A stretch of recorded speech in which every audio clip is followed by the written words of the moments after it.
we'll go ahead and get started. Thank you guys for being here.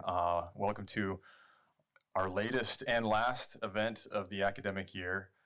Thankful that you can spend the early evening with us. I'm Court Rodet, director of the Menard Family George Washington Forum.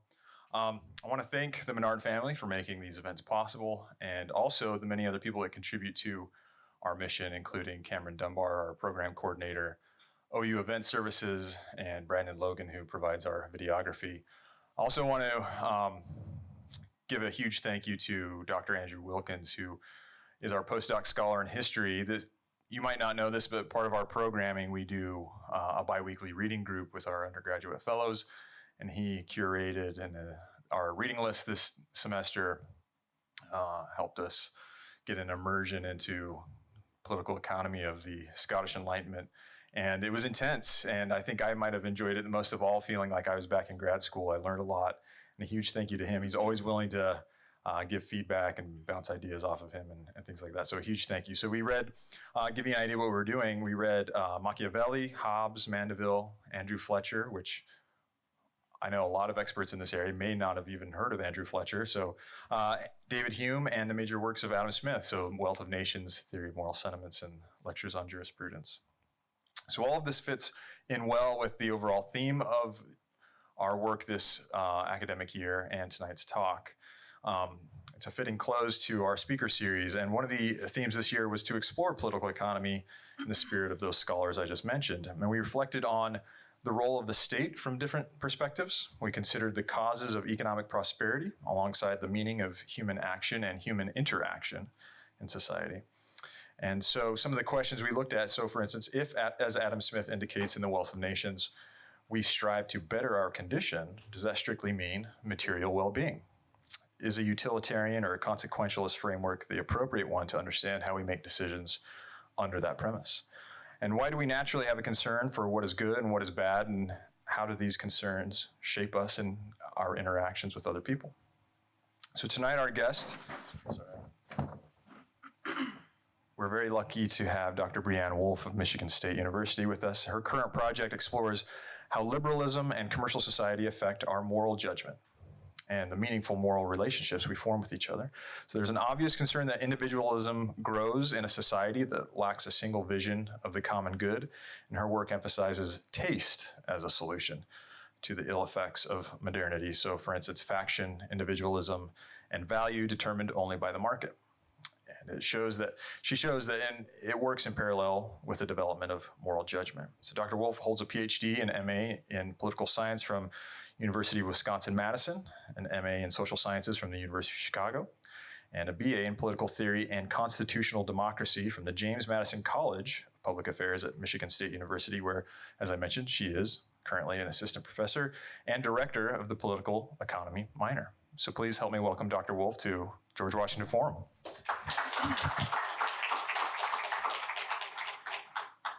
Thank you so much for having me. It's a delight to be here.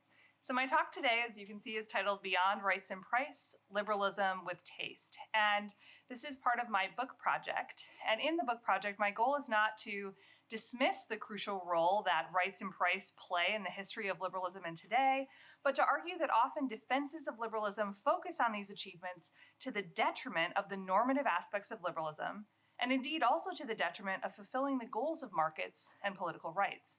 So I want to use the notion of taste to argue for the role of the effective in liberalism, especially as a defense of liberal values and achievements against its critics, old and new. There we go. So the book is responding to two problems as I see them in contemporary liberalism. So first, many critics, both academic and popular, are dissatisfied because they think liberalism does not provide sufficient modes for connection with others, especially about the things that are most meaningful to us as individuals. So academically, I see this as the resurgence in a new form of what was called the communitarian critique of liberalism. So both in the 1980s and 90s and now, these critics are concerned that liberalism emphasizes what scholar Michael Sandel called a, quote, unencumbered self, separated from social ties and the influence of and responsibility to community. New instantiations of this critique also focus on the problem of individualism, but they also emphasize that the state has grown far beyond what liberalism originally promised because of its own stated goals of self-interest and greed. In doing so, the state pushes liberal neutrality and market values onto its citizens and forces them to relegate parts of themselves to the private sphere. We see this critique of neoliberalism from contemporary communitarians like Patrick Deneen. Contemporary communitarians also critique liberalism for refusing to defend a notion of the common good, or that they make value judgments and instead insist on the importance of reincorporating citizen virtue in liberal society. We also see forms of this critique in liberalism in debates around toleration, dignity, and the recognition of identity in liberal democracy. In this form of the critique, liberalism's claims to rule of law fail to actually extend equal freedom under the law to all citizens. The second problem concerns citizens' capacity for productive disagreement about their plural tastes.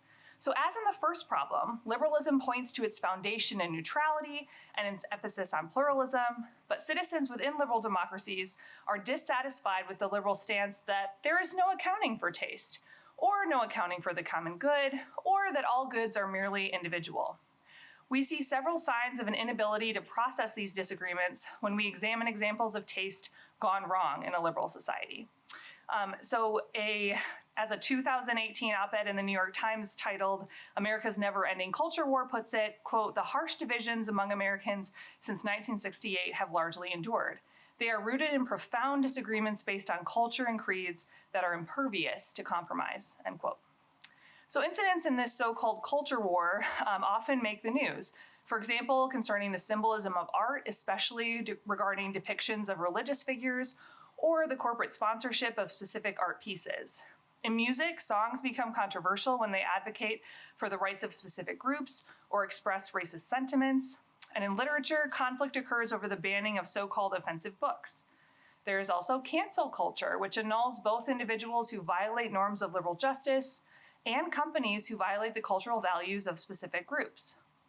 We even see conflict and disagreement over individuals from different political perspectives enjoying the same activity, such as watching a football game. The liberal principles of pluralism and toleration do not seem to be sufficient for peacefully navigating these conflicts while maintaining the connections required for a robust civil society. So while liberalism has achieved its goal of refusing to define one ultimate good, besides that of liberty, each of us defining our own individual tastes leads to controversy over what others can or should find pleasurable or beautiful. So the questions of the project are, if liberalism can foster emotional connections, what should or ought to be the basis of these ties? Can taste act as a model for political judgment and for healthy disagreement over what we each judge to be the good or the best? How can these ties best be cultivated within liberalism while supporting and without undermining its key institutions, such as the protection of individual rights and the price mechanism? So many would argue that the achievement of toleration, both formal and informal, for many tastes and the many ways there are to satisfy them is representative of the crucial role of liberal institutions and are signs that these institutions are working. There is much to praise and defend about liberalism's central institutions, namely constitutional government and free markets. The achievements of these institutions for human freedom are remarkable. Countries with freer markets do better on several margins, such as education, healthcare, and the protection of political liberties. Citizens of countries with rule of law and constitutional government experience greater human rights, such as freedom from torture by the government, freedom from forced labor, and freedom of movement and expression. In other words, liberal society is often defended on political or economic grounds. Now, this is a simplification of the complex debate surrounding what liberalism is, but it offers one way to understand the conversation. Those who think that economic liberalism is the best way to defend liberty argue for free markets, limited government, and property rights. Thinkers who defend liberalism on economic grounds include John Locke, Friedrich Hayek, and Ludwig von Mises. This definition of liberalism is criticized for being concerned with satisfying self-interest at the expense of the common good. And others argue against this form of liberalism for ceding normative concern for justice to a prioritization of market gain and ignoring systemic inequalities in society propagated by disproportionate access to power. Those who argue that political liberalism is the best way to defend freedom are concerned with protecting individual rights, not just in terms of property rights, but also rule of law and equality so individuals can plan their lives. Thinkers who defend liberalism on primarily political grounds include John Stuart Mill, Judith Shklar, John Rawls, and Jeremy Waldron. These liberals advocate recognizing the liberal commitment to justice and emphasize where liberalism fails to protect rights equally under the law. Now, this defense of liberalism is critiqued for being concerned with advocating for individual rights and equality under the law at the expense of a notion of community. It is also criticized for prioritizing liberal values of equality or justice over other institutional concerns, such as liberty. That many thinkers, defenders of liberalism, focus on the success of liberalism's political and economic institutions is indeed frustrating to critics who feel that liberalism lacks any normative meaning for them. Many feel that their views are not recognized as significant within the liberal order, and instead are seeking to realize their vision of society by overturning liberalism altogether. So I'm interested in a different defense of liberal democracy because these critics' concerns are not sufficiently addressed by the political or economic defenses of liberalism. Now, there's one more related problem in liberalism that I think taste can speak to, and I think this argument generally takes two forms. So first, there is wide skepticism about citizens' ability to vote in their interests, particularly their economic interests. We see this from American politics scholars and popular pundits alike.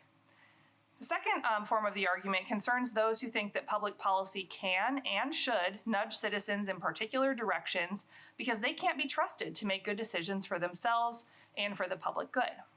So related to this second argument is an emphasis on elites and their power in liberal democracy and markets, and is a significant part of the critique of liberalism from both the left and the right. Overall, the capacity for citizens in a liberal democracy to exercise judgment is doubted. So my book turns to thinkers of the 18th century, including the beginning of the 19th, for a model of how to navigate political, ethical, and economic disagreements through taste. The 18th century offers particularly rich examples to explore because society was navigating conflicts over plurality, especially religion. Similarly, the 18th century was one of increased interaction among peoples of different cultures, races, and nationalities because of the age of exploration and colonization, the Industrial Revolution, and the political revolutions in America and France. So crucial was the quest to open markets abroad and exploit their resources that in 1714, the British government offered a prize of £20,000, equivalent to over 2.5 million pounds in today's money, for someone to solve the problem of longitude so ships could better navigate at sea. So I argue that the 18th century liberalism has an argument to explain how economic and political liberalism fit together. Liberalism promotes human freedom, but also developed with the notion of political protection of rights joined to the economic pursuit of wealth. And I think we can see this overlap in what I call the effective dimension of liberalism. So I argue that to bridge the gap between its political and economic dimensions, liberalism has and needs a third component, the effective. And within effective liberalism, I argue that liberalism has and needs taste as a supplement to market relations and the legal framework of rights. So in the remainder of my talk, I will first explain what taste is and how it can help us think through potential solutions to liberalism's issues. Next, I will discuss some of the ways that two thinkers thought taste could remedy some of liberalism's ills. I will talk about David Hume on faction and Adam Smith on relating to distant others through the case of colonization and mercantilism. And finally, I will offer some thoughts on how taste might help us navigate disagreement in liberal democracy today. So first, to understand the role the effective will play in liberal political economy, I need to define taste in my project. And I define that as an effective judgment of the beautiful that is formed through individual education and experiences and intersubjective discussion. So taste is a judgment of the beautiful that we form through our own sensory experience and through conversation with others. And I use the idea of taste rather than aesthetic judgment because this is the language thinkers in the 18th century used to demonstrate the connection between taste and the embodied experience. So in the French context, goût is the word used for both aesthetic judgment and our physical sense of taste. In the history of political thought, art and politics were often separated. In antiquity, Plato famously bans the poets from the ideal city in the Republic. The passions were seen as dangerous and something to be controlled by reason. The classical thinkers were concerned with beauty, however, and thought of the highest beauty in mathematical proportions. And today we think of aesthetics as a philosophical study of art, but in the 18th century, this form of study wasn't so clearly separated from other social, political, and economic concerns. So some key questions of the 18th century on taste: whether aesthetic judgments could be made disinterestedly. What was the role of reason and emotion in forming these judgments? Was there a universal standard of taste? What's the connection between morality and taste? Can any person, regardless of class, make good aesthetic judgments? They thought about the relationship between wealth, status, and taste. What objects could we deem aesthetically pleasing? And what's the difference between beauty, which we experience through pleasure, and the sublime, which was a transcendent experience? Many of the important figures in the discussion of taste in the Scottish Enlightenment context were part of what was known as the Edinburgh Society for the Encouragement of the Arts, Sciences, Manufactures, and Agriculture. And namely, Hume and Smith were members. You can find their names on their roll here. And one of the things the society did was award a Best Essay Prize on Taste, and it went to Alexander Gerard in 1759, and Hume helped him publish the piece. They also awarded prizes for other things like the best linen cloth on their 28 yards, and one of my personal favorites, the best hogshead of strong ale and porter. And in the French Enlightenment context, taste was associated with salon culture, which promoted aristocratic standards of politeness and sensibility, and sponsored new writers and thinkers. A few things to note about what these thinkers thought was possible from taste in emerging liberal society. So first, taste relies on our emotional experience. So taste relies on emotion first as a stimulus rather than reason, and our actual experience with the world, not just our ideas about the world. And second, emotion is key because the emotional recognition of beauty pulls us outside of our own narrow interest. Second, taste parallels the process of moral judgment. So think, for example, about judging the character of another person. Taste helps us hone the skills of judging better and worse, beautiful and ugly, and therefore serves as a primer for social relationships. Taste also engages individual judgment in relation to the judgment of others. So for each of my thinkers, taste is insignificant if it's primarily individual. In this sense, each thinker I study would refute the colloquialism, "There's no accounting for taste." They would also disagree with judging taste as mere preference in the economic sense. Both of these ideas imply that taste is so individual as to be meaningless. And I show that taste cannot be simply individual or it doesn't count. No judgment has actually been made. It hasn't had to be defended or proven. Taste can also foster bonds between individuals. So this happens through sharing an experience of the beautiful. So think, for example, about watching a sunset with someone or engaging in a discussion about a great movie you've seen or book you've read. This shared emotional experience can provide a basis for further relationship. In fact, some of the thinkers in the project go so far as to say that the moment of transcendence experienced in judging beauty can provide the bond that pulls people out of their self-interestedness. So these are the problems that liberalism's critics think that liberalism cannot solve from within, but they are precisely the issues that the theory of taste from the 18th century that this book recovers aims to address. Now I want to turn to the thought of David Hume pictured here on the slide. So throughout his writings, Hume is especially concerned about this problem of faction. And so the question is for him, if common experience can help build connections that break down factions, can taste indeed provide a solution to the problem of faction? And so I focus on how taste provides a model for the education of the general public and for navigating disagreements and what kinds of connections Hume thought were possible from taste. So he divides factions into three kinds, based on interest, affection, or principle. Factions based on interest and affection are the most reasonable because they can be sorted out politically. So think of disagreements over who you want in a governmental position or disagreements over what businesses people should patronize. But Hume is most worried about religious factions based on principle because they are founded on metaphysical disagreements. These disagreements are difficult to debate because parties have already made up their minds about their positions before ever interacting with another person. Here Hume is thinking mostly in his time of factions based on religion. So it's not that religious beliefs are themselves problematic for Hume, but they become a political problem once they move from principles that can be debated to, in Hume's words, bigotry or superstition. Factions based on interest or affection, however, while serious, can be debated. We cannot help but divide into these kinds of factions, and these are not the most pernicious type. Now, he notes they've caused real problems in history, but because they are based on sentiments, it's easier to understand the perspective of those on the opposite side of the issue. However, the interesting part of Hume's description of this kind of faction from the perspective of taste is that what they often disagree over are matters of judging what is beautiful. Now, sometimes this is relatively harmless, as in the case Hume gives of disagreeing about the colors of livery in a horse race. And Hume calls it trivial, and then in the next sentence he says that this was the downfall of government in the Greek Empire. The other example he gives of personal faction is an argument over which complexion is better, referring to the Moroccan Civil War of 1727. Now, Hume does not want to minimize this conflict, which was the result of racism, but from his perspective, this kind of faction is better than a real one founded on principle, because the differences can actually be debated, and parties on each side can appeal to evidence. So he puts it like this: we laugh at them, but I believe were things rightly examined, we afford much more occasion of ridicule to the Moors.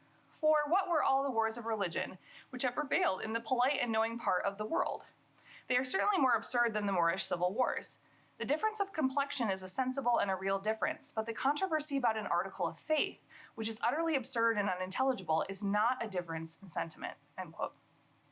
So the process of making an aesthetic judgment helps us understand why Hume is so worried about factions based on principle. Religion or any other metaphysical position is not in and of itself problematic until it becomes attached to party.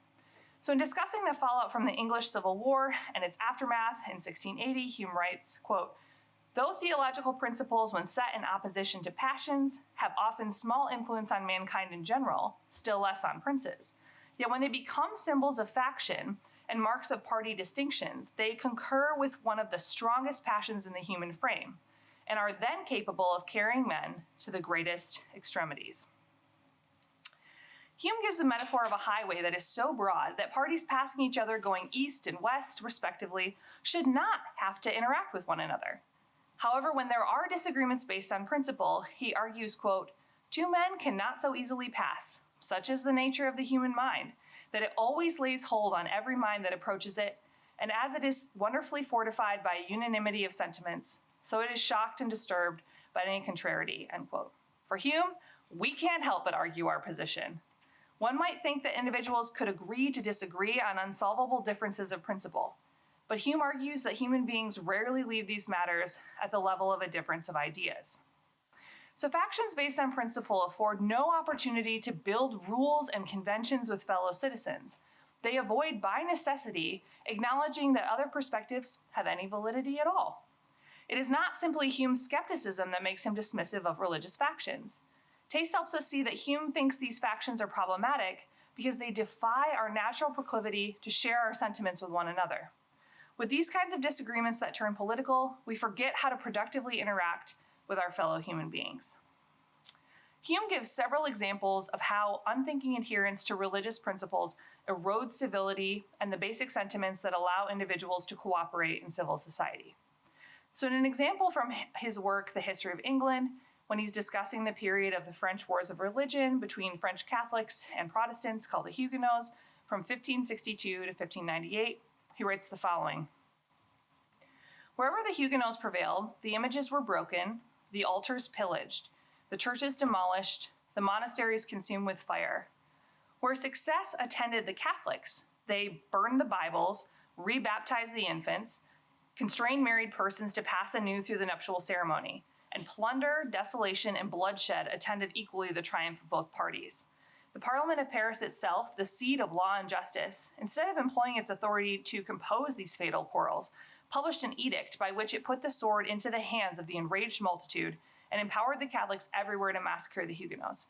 And it was during this period when men began to be somewhat enlightened, and in this nation renowned for polished manners, that the theological rage which had long been boiling in men's veins seemed to attain its last stage of virulence. So each time one of the sides conquered, they attempted to remake society in their image. The religious disagreement turned into hatred, surpassed all education and manners. Now, it isn't just France that suffered from the violence of religious factions. He writes of England in 1660 during the restoration of the Stuart monarchy following the civil wars in Interregnum. He says, quote, No people could undergo a change more sudden and entire in their manners than did the English nation during this period. From tranquility, concord, submission, sobriety, they passed in an instant into a state of faction, fanaticism, rebellion, and almost frenzy. The violence of the English parties exceeded anything which we can now imagine, end quote. He also says, it must, however, be confessed that the wretched fanaticism which so much infected the parliamentary party was no less destructive of taste and science than of all law and order. Gaiety and wit were prescribed, human learning despised, freedom of inquiry detested, cant and hypocrisy alone encouraged. So these factions are problematic because people will not work with one another on a common solution, since there can be no common solution when one has made up one's mind before ever interacting with fellow citizens. These factions make individuals forget how to interact with one another as human beings. So taste suggests another method for navigating disagreements and sharing sentiments with others, forming judgments through discussion and debate. So Hume defines taste as based on sentiment, tied to moral judgment, and an evaluation of beauty or deformity, or praise or blame. So for Hume, moral judgment and connections are formed based on sentiment, and it's through sympathy that we connect with each other's emotions. In this way, sympathy is spectatorial. We engage in exchange with others to form our impressions of their emotions, and often compare these ideas to ourselves in what's known as Hume's theory of resemblance. But sympathy can also work through proximity and contagion. So for Hume, just by being around others, we can catch what they are feeling and start to feel it ourselves. He gives the example about how proximity to someone who's happy or sad influences or flows to those around them like water through a pipe or the spray of a fountain. We can also connect to others' emotions and form moral judgments based on a general appreciation for humanity, which is easier than sympathy and doesn't require us to process the emotion of others in the same way. Even legal rules are formed based on sentiment. So for Hume, justice is based on a sense of common interest, which sense each man feels in his own breast. Sympathy is important for Hume because the sentiments we perceive through sympathy are not just the basis for moral norms and social relations, but also form the basis for laws such as property rights and what we consider just. Reason and self-interest also play a role, but sentiment allows us to form rules with others. So taste is part of how we form moral rules in addition to sympathy, reason, and humanity. And taste is easier than sympathy, more emotional than reason, and more thoughtful than humanity. But Hume notes that there are many disagreements concerning taste, and therefore a kind of standard would be useful. However, this standard will not be fixed like mathematical principles or a priori reasoning, but will be developed through experience.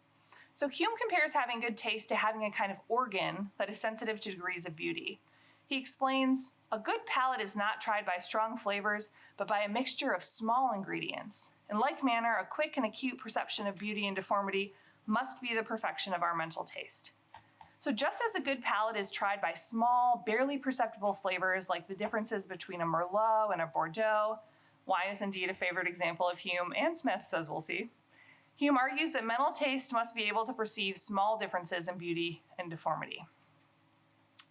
Taste is also tied to our judgment of character and can help us better judge others' character. But if our taste is too refined, like our passions being too delicate, we'll not be able to connect with others. So he makes this comparison to clocks. He says the judgment may be compared to a clock or a watch, where the most ordinary machine is sufficient to tell the hours, but the most elaborate one can point out the minutes and seconds and distinguish the smallest differences of time. One that has well-digested knowledge of both books and men has little enjoyment but in the company of a few select companions.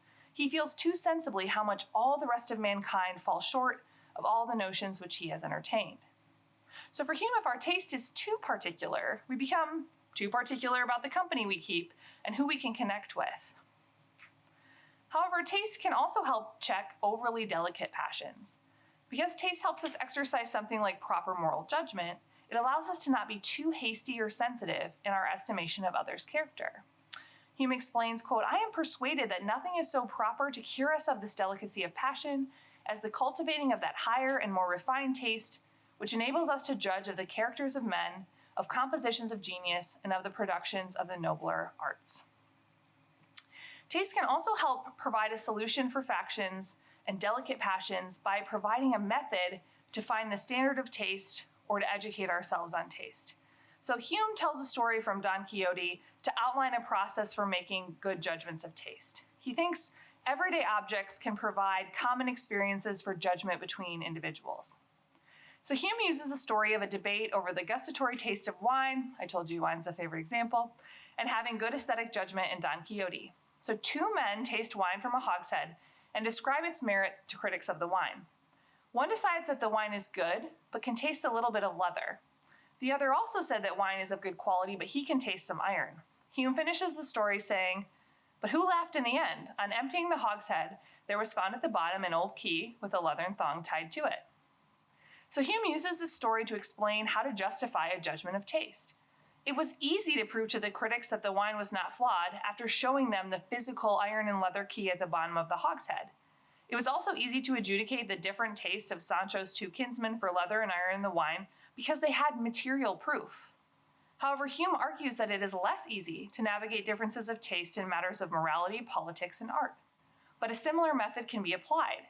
So we rarely will have physical material evidence on moral and aesthetic issues, so we must prove our judgment and persuade our interlocutor through appeals to example, debate, and our own experience. By appealing to examples, we establish a common experience for both parties to examine and the possibility of reaching agreement on what is in good taste or not. Now, Hume actually appeals to the same kind of process as that of taste when making his political and economic arguments on the jealousy of trade.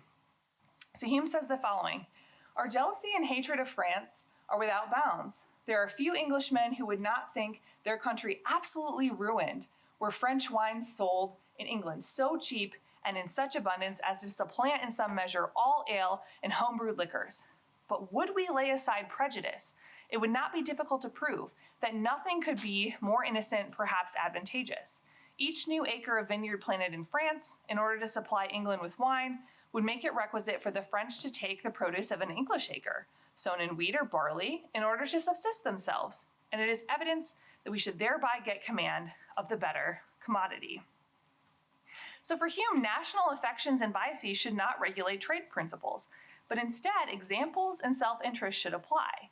So Hume first appeals to taste, having to drink subpar alcohol, but then he connects that idea to a larger one about the principle of national jealousy and trade policy. By first appealing to an example that everyone clearly prefers French wine to English swill, he demonstrates a political and economic truth. The English buying superior French wine gives the French an opportunity to buy superior English ale or other commodities. The result from the process of making judgments of taste is a connection between individuals. So for Hume, taste acts as a supplement to the principles of political economy and of sympathy and humanity. It demonstrates a mode of connecting with others that's easier because it's based on appeals to concrete examples. In this way, aesthetic judgment also offers a way to navigate disagreements about things much less tangible than the flavor of wine, such as political disagreements. Now I want to turn to Smith's political economy in particular to understand how taste might contribute to his idea of freedom in society. And we first have to begin with his understanding of sympathy, which is slightly different from Hume's. So sympathy for Smith is a fellow feeling with others, something like empathy, putting oneself in another's shoes. He says we can imagine the situation of others and attempt to feel with them. We can't help it. This is the basis for all social relations for Smith's moral philosophy. And then the next step for sympathy is to judge propriety, or whether the behavior of others fits with what we expect it to be or think it should be.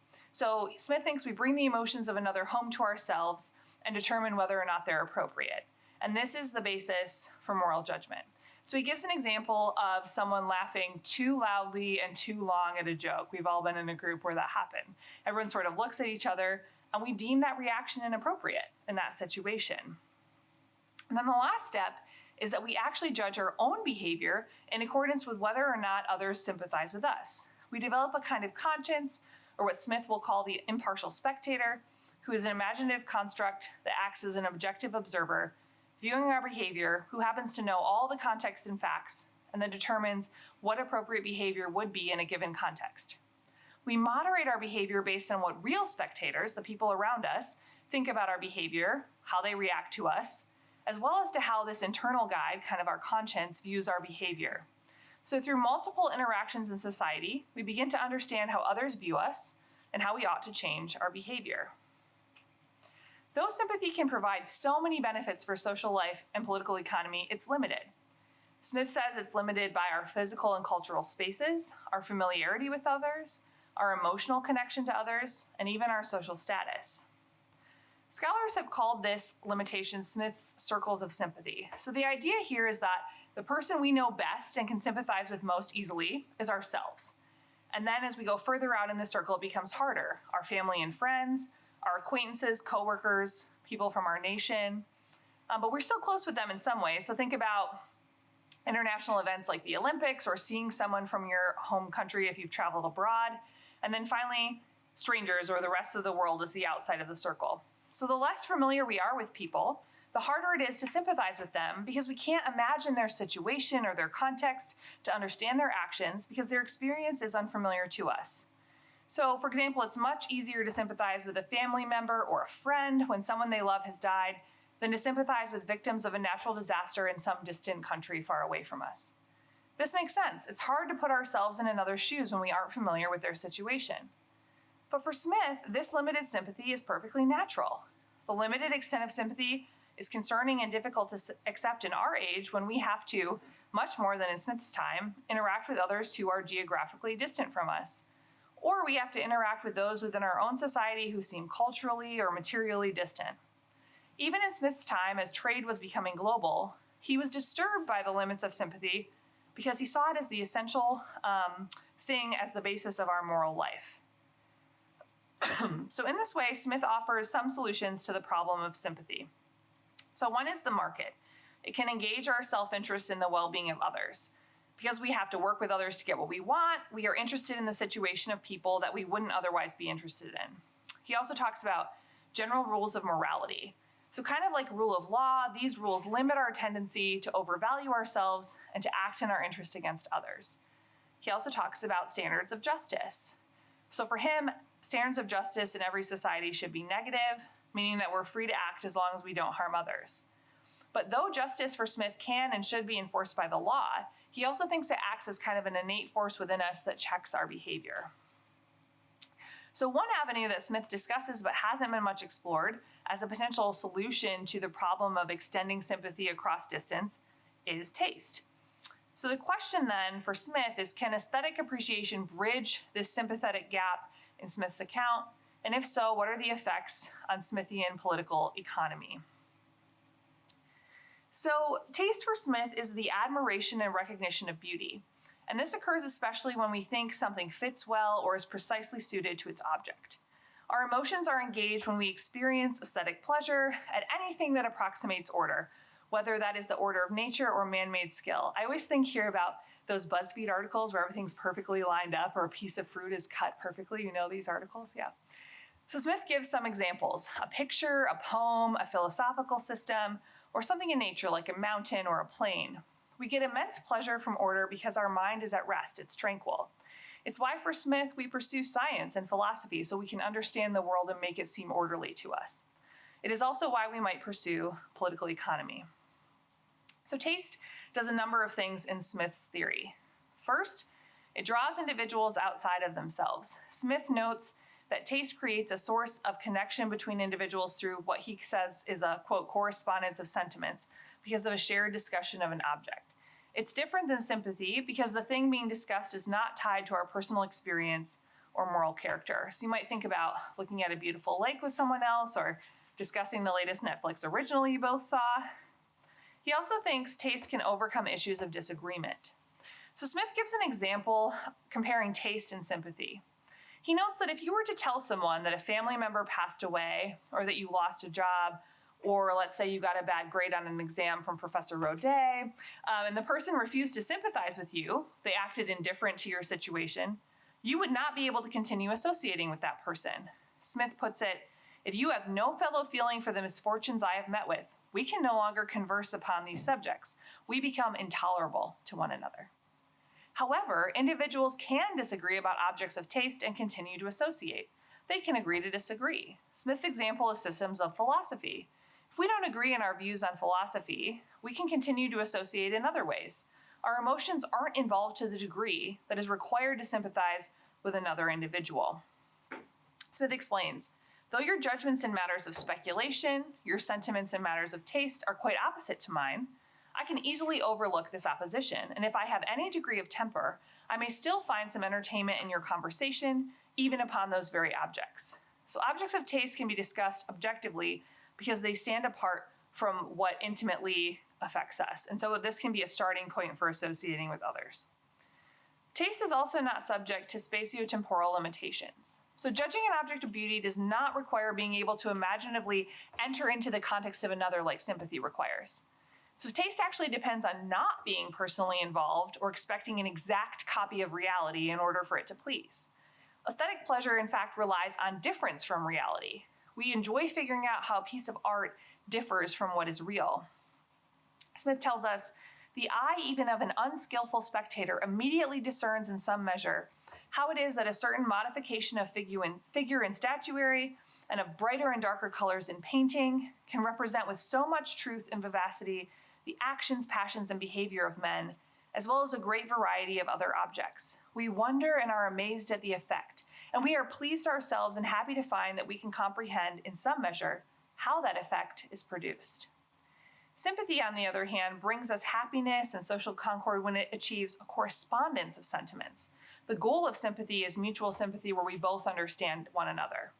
And this requires knowing enough about another's situation and their emotions to sympathize with them to the fullest extent possible. If art approximated reality, we wouldn't enjoy it. But sympathy, though never perfect, seeks as great a concord of emotions as possible. Fourth, for Smith, taste can be educated and we can change it more easily than we can change sympathy and moral judgment. So for Smith, taste is mutable and subject to the influence of custom and fashions which often shift and change. Like, for example, somehow the fanny packs and jogging suits of my youth are back in style. But this is its virtue compared to sympathy. It can be changed. Moral judgment cannot and should not be so easily changed because standards of justice, in Smith's words, require exactness. Taste can also be educated. So Smith provides an example of what this education might look like for his readers. He compares the European practice of wearing corsets to other cultures' practices of beauty. And in one example he gives of Chinese foot binding, Smith says, Europeans are astonished at the absurd barbarity of this practice, to which some missionaries have imputed the singular stupidity of those nations among whom it prevails. But when they condemn those savages, they do not reflect that the ladies in Europe had, till within these very few years, been endeavoring for near a century past to squeeze the beautiful roundness of their natural shape into a square form of the same kind, and that notwithstanding the many distortions and diseases which this practice was known to occasion, custom had rendered it agreeable among some of the most civilized nations which perhaps the world ever beheld. Smith notes that while Europeans judge other cultures for the ways they desire to shape their bodies, they do not see the flaws in their own customs of beauty, that they use corsets to squeeze their form into an unnatural and unhealthy shape, which, though they think is beautiful, actually causes many health issues.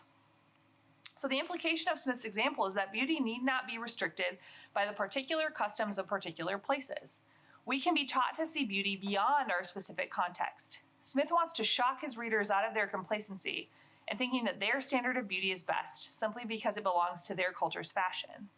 So he reinforces that because taste is influenced by custom, changing the circumstances or perspective of the spectator can alter our sensibility. And finally, taste can stimulate sympathy. So it offers a mode of connection that might not be available simply through sympathy. So he talks about judging the work of art and its beauty, and he says, if we examine a painting by standards of perfection, we'll always judge it flawed, as human beings can never produce exactly what we see in nature. And moral judgment and sympathy needs to learn this lesson from aesthetics. Human beings are never perfect, and we have to assign propriety to their behavior and character by comparison and determining better and worse, rather than perfect or flawed. So taste can stimulate sympathy by honing individual judgment, which can strengthen our moral judgment. Now I want to turn to two related examples in political economy to demonstrate how taste can work to extend affection to distant others, but also how bad taste, which he defines as judging beauty as a kind of perfect order, can actually substitute for sympathy. So in this section, I focus on how Smith's analysis of taste helps us understand his normative critique of political economy, and why he thinks trade can and ought to foster cosmopolitanism instead of further dividing individuals and fostering violence. So first, Smith's treatment of mercantilism. Mercantilism for him demonstrates the problem of bad taste when we pursue order and control rather than free interaction. Mercantilists believe that they could bring about economic prosperity by force. And so while Smith said economic exchange should be, quote, among nations as among individuals, a bond of union and friendship, instead, because of mercantilist theory, quote, nations have been taught that their interest consisted in beggaring all their neighbors, end quote. So the political economic theory is based on two flawed understandings of economic policy for Smith. One, that wealth consists in gold and silver, and two, that those metals could be brought into a country which had no mines only by the balance of trade or by exporting greater value than it imported. Smith explains how the mercantilist system, in seeking wealth through this order that they have devised, enables, quote, statesmen to direct private people in what manner they ought to employ their capitals. And instead, he advocates that, quote, every individual, it is evident, can, in his local situation, judge much better than any statesman or lawgiver can do for him. So for him, the example is that mercantilist rules dictate where you can buy goods and whom you can sell them to. So remember Smith's friend Hume in his example that mercantilism would force him to buy crappy English wine rather than good French wine. So for Smith, economic interactions ought to be particular rather than systematic. There are consequences for misjudging value and being captivated by the dazzling and luxurious, for sympathizing with distant others, and for the cosmopolitan ends of commerce to be realized. Smith points to the ways in which Europeans' flawed judgment prevents them from extending their sympathy to others. As this cartoon illustrates, the economic system allowed the mother country to treat the colonies and the people within them as things to be used for their own benefit. All right, now turning to the broader treatment of colonization, Taste helps us see that Smith's critique is not just economic, but also moral. So a focus of Smith's account of the horrors of colonialism and the consequences for sympathy is the way that Columbus and his crew treated the inhabitants of the New World as objects to be appropriated rather than human beings to engage. So just as he critiques the mercantile focus on system, Smith focuses on Columbus's wonder at the imagined beauty he could extract from the colonies. So Smith recounts how when Columbus and his men did not kill the native population they encountered in the New World, they used them to try and find the gold that he hoped would be there. While the indigenous population is only wearing small amounts of gold, Columbus remains convinced he will find great stores of it in the mountains, though they only find it in small streams. Columbus and his explorers do not understand true beauty. They pursue an ideal order that allows them to ignore the humanity of those whom they propagate atrocities onto in their pursuit of domination and gold, and to ignore the facts on the ground. Smith implies that there ought to have been an occasion for sympathy.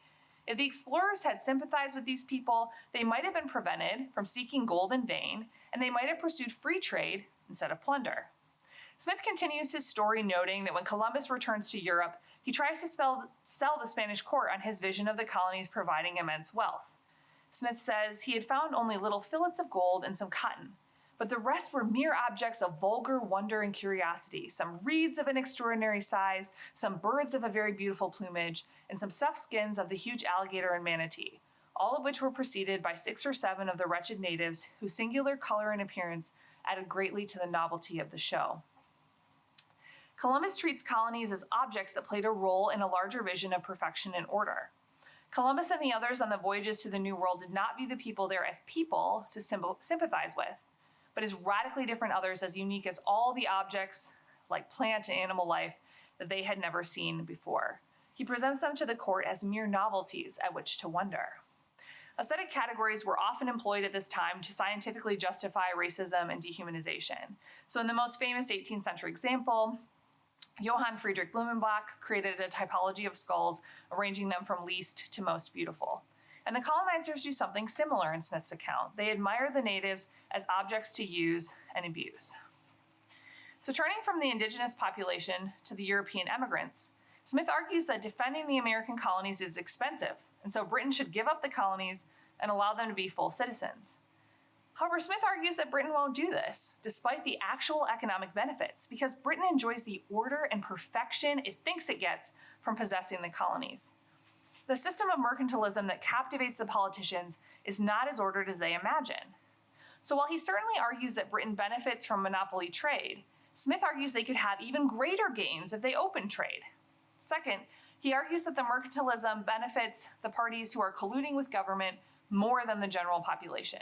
And third, it limits the division of labor by limiting the extent of the market. He argues that an additional reason Britain won't give up the American colonies is an emotional attachment to the idea of system and how Britain thinks the colonies bring them power and wealth. He puts it, the monopoly of the great commerce of America naturally seems to be an acquisition of the highest value.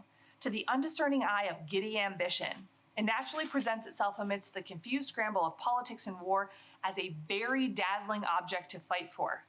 The dazzling splendor of the object, however, the immense greatness of the commerce, is the very quality which renders the monopoly of it hurtful.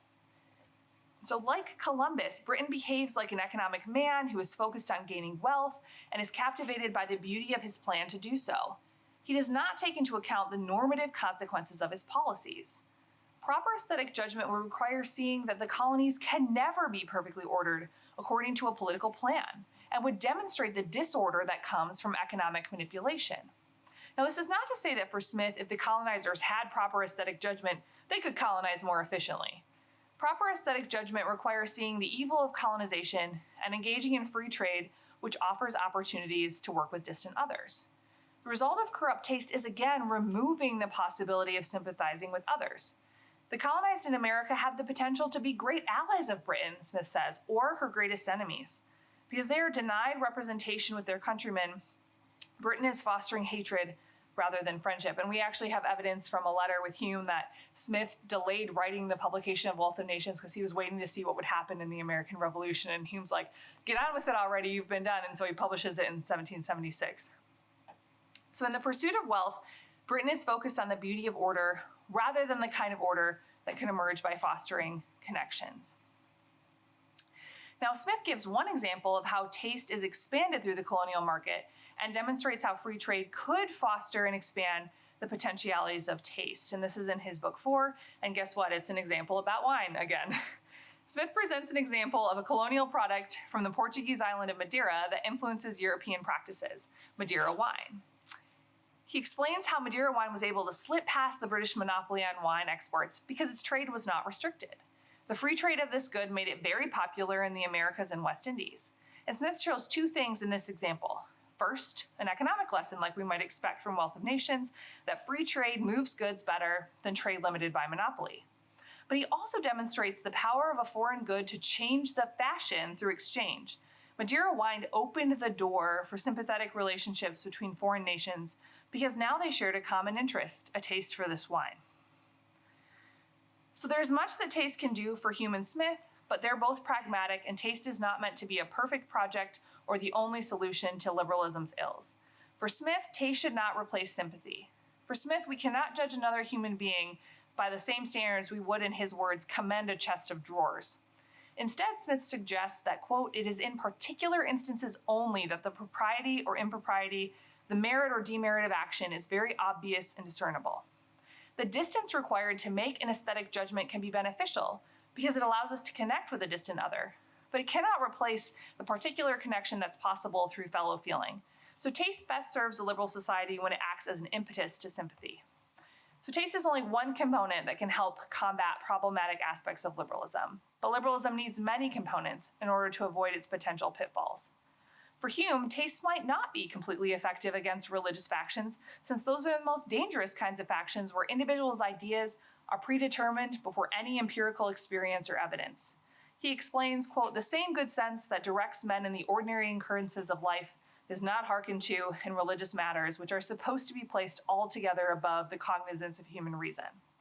But Hume's thought does help us think about how to navigate divisions in politics that seem very much like the disputes about what are most beautiful and pleasing in society. Taste helps explain why these factions are problematic and one way to try to deal with them. So in conclusion, I've argued that liberal political economy needs taste because taste helps us engage with others in a way that's detached from particular emotions or experiences by providing a shared object to connect over or a model for how to engage in disagreements. Taste forces us to think outside of our own particular worldview and our base material interests to consider the beautiful. Taste is also necessary for a liberal society to avoid a focus on wealth acquisition or autonomy at the expense of connecting with others. It provides a mode and model for navigating disagreement in a liberal society that prioritizes pluralism, where disagreements are inevitable. Taste encourages the effective dimension of liberalism by checking our individualism and our self-interest and offering an avenue for meaningful connections. Thank you so much.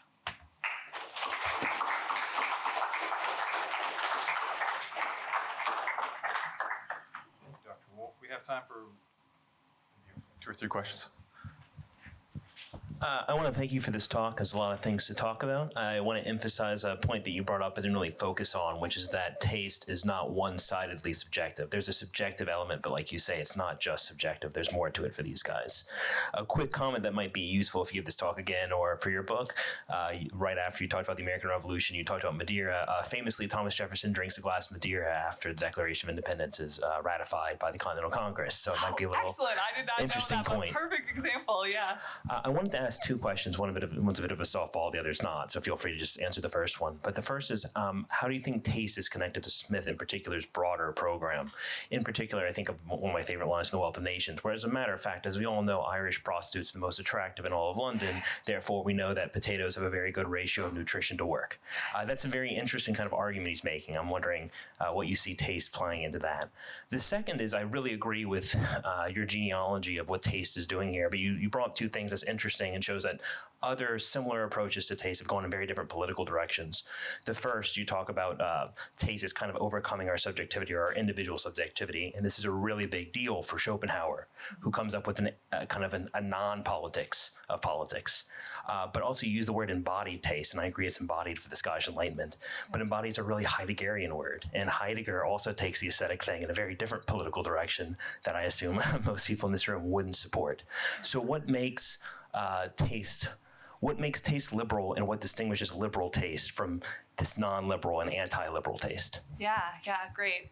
So the first one on taste and Irish prostitutes, maybe I won't take that particular example, but I think for Smith's project, it comes up like right at the beginning of Theory of Moral Sentiments as he's talking about sympathy. So he's recognizing that we have these other ways of viewing the world that still have to do with our morality, but aren't directly tied to it in the same way. And so I think he sees and allows for the fact that we might not always have the highest tastes, if you will, and that's part of the examples of custom and fashion and all of these different places.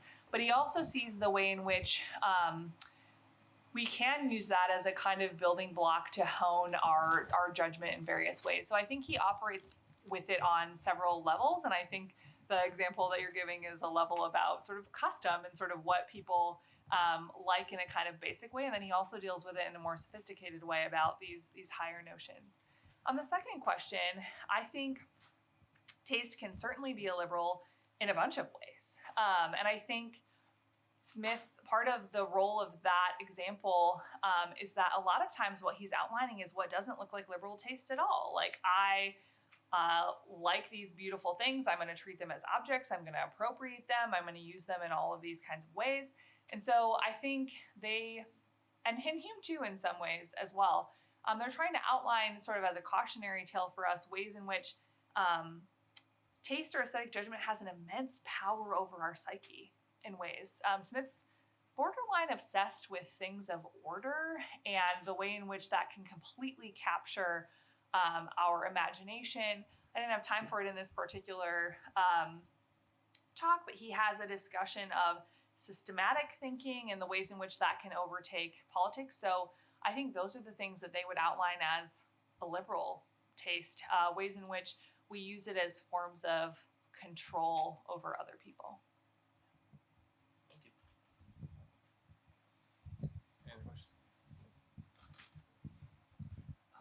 Thank you for bringing this. This was very interesting. I'm interested, you began the lesson or the talk by discussing the current disagreements and the breakdown of a lot of liberal discourse, particularly around issues of taste and especially religious imagery and such. Assuming or granting your argument, how would you see taste being deployed and fostered to address some of those ills? Yeah, so One, I think it's just important to note that this thing that we've dismissed in liberal society as really subjective, very personal, not the subject of the political sphere, is in fact a huge part of the political sphere. So that's one of the things I'm trying to point out, is this category that we dismiss or think is unimportant, or liberalism has clearly dealt with it because we've decided that everyone can decide for themselves. Well, no one seems to be satisfied with that particular answer. So I think that step one is recognizing that these things are political and not outside of what we argue and disagree with.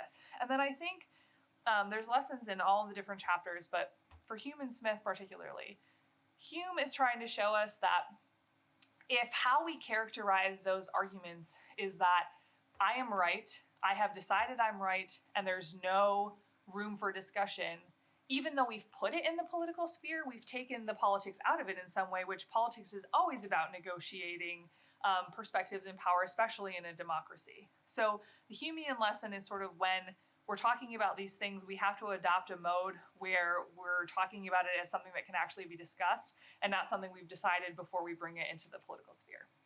And then the Smithian lesson, I think, on these kinds of things is that we ought not to treat the opponent on the other side or the thing that we're discussing as an object rather than people who think these things.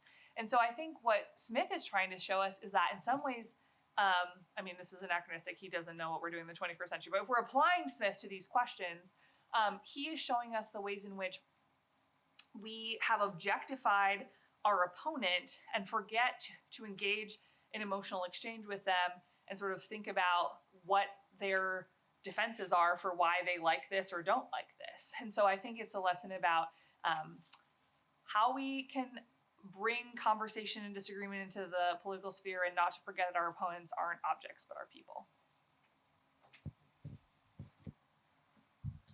Anyone else?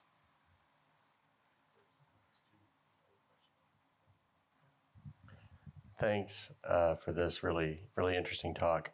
I just want to give you an opportunity to talk about some of the other thinkers that you engaged that you weren't able to share. And I'm also, I guess, partly curious about any that you deal with that sort of fall into that postmodern or postmodern, you know, whatever we're in now, quandary about, you know, we can't agree on anything, or which, you know, to each their own sort of mentality. Yeah. So, I mean, the substance of the book really focuses on, I'll call it the long 18th century. So the other two thinkers that I spend a lot of time with are Tocqueville and Rousseau. So their respective sort of contributions to the conversation. Rousseau is very concerned about the domination of the elite in politics and the ways in which we substitute being an elite for having good taste or wealth as the standard, and ways in which we can try to combat that. He also has like really fascinating, kind of weird suggestions about like what we could do to foster taste. So he's like, you know, the government could sponsor drinking and gambling parties. Like, what a great way for us to get together. We could have festivals under the open sky. I mean, we do some of those things. Tocqueville really tries to talk about the judgment of character in a democratic society, and I call it ways we become connoisseurs of people. So I don't, at least in the theoretical substance, sort of take on all of the thinkers that later come to say, you know, let's go beyond liberal democracy and not agree on anything. But I do, as I tried to say sort of at the beginning, try to think about the real critics of liberalism and to not just dismiss them with like, you can't see the ways in which GDP has gone up a ton since we've had liberal democracy, or people's freedoms are better, but try to take seriously what we might call a search for meaning, which I think in a way responds to the postmodernists also.